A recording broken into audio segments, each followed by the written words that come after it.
Former Rhodes student demands R10 million. Apology after winning life ban case.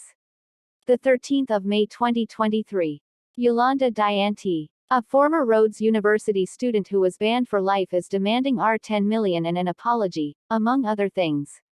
This comes after Yolanda Diante won her case against the university in the Supreme Court of Appeal. Her lawyer said she suffered reputational damage, loss of income, emotional stress, trauma and shock.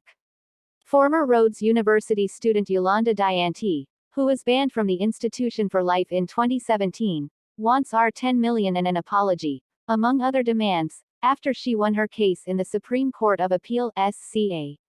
In her third and final year of study towards a Bachelor of Arts degree in 2017, Diante was found guilty of a range of charges, including kidnapping, assault, defamation and insubordination, by an independent disciplinary inquiry the university had instituted.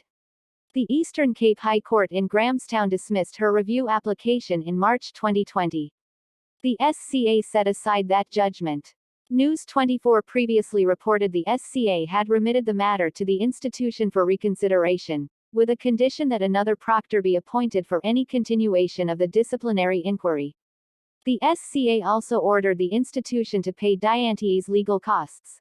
A new disciplinary inquiry proctor has not yet been appointed. Now, in a letter News 24 has seen, Diante's lawyers have demanded that the university pay their client R10 million, issue her with an apology, and pay R214,000 to the National Student Financial Aid Scheme, NSFAS, which she owes. The attorney handling the matter, Gardy Godrich, told News 24 the letter of demand was sent to the university on Thursday. The letter read, "To date, your client, the first respondent, has not taken steps to bring the matter to its finality in terms of the order of the Supreme Court of Appeal, and accordingly, all statutory timeframes for reconsideration of the order by the SCA and/or to appeal the order at the Constitutional Court has lapsed." It also stated that Diante had suffered reputational damage, loss of income, emotional stress, trauma and shock. The university was asked to comply by no later than 30 days from the date of receipt of the letter. In the letter, the university was warned, "Failure to comply with the demands of our client, it is our instruction to approach the court for a competent redress at an attorney and own scale cost, including costs of 2 counsel to be employed. Our client is amenable to an amicable resolution of this matter." But Rhodes University spokesperson Blaisel Bukula told News 24 that the university did not receive anything from Diante's lawyers. "When we have received it, we will respond accordingly. Ms. Diante is not a student of Rhodes University, and therefore we cannot institute any disciplinary action against her," Bukula said. Diante denied the university's claims, adding that the letter was sent to the university and that the same letter would be emailed to the vice-chancellor. Diante told News 24, "It's about justice for me. For all the loss and suffering I have experienced at their hands. I'm only doing what I was taught best by the university, which has been to be a leader. I am leading myself to justice and seeking for restorative accountability for all that's happened to me as a result of my activism and politics." In the SCA's judgment, it emerged that the university was affected by student protests from 17 to the 20th of April 2016.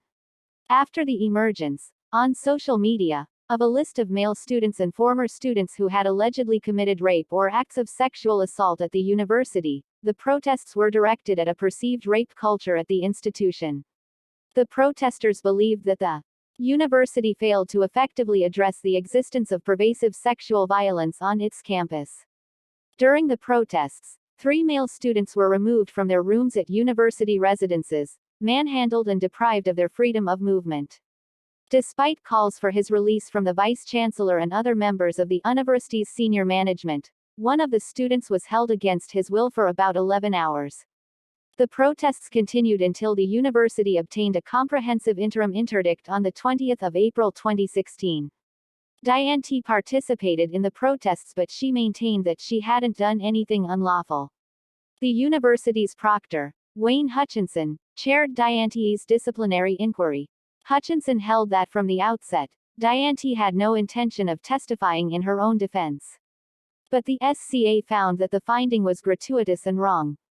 Diante's legal representatives repeatedly stated without question that she would testify, and she had not been called upon to answer such a proposition, the court said.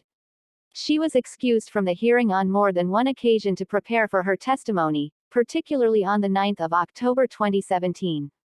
According to the SCA, Diante's counsel asked that the matter be remitted to the university for reconsideration before another proctor. In light of the findings of the proctor in respect of credibility and otherwise, the disciplinary proceedings should not continue before him, the court ruled.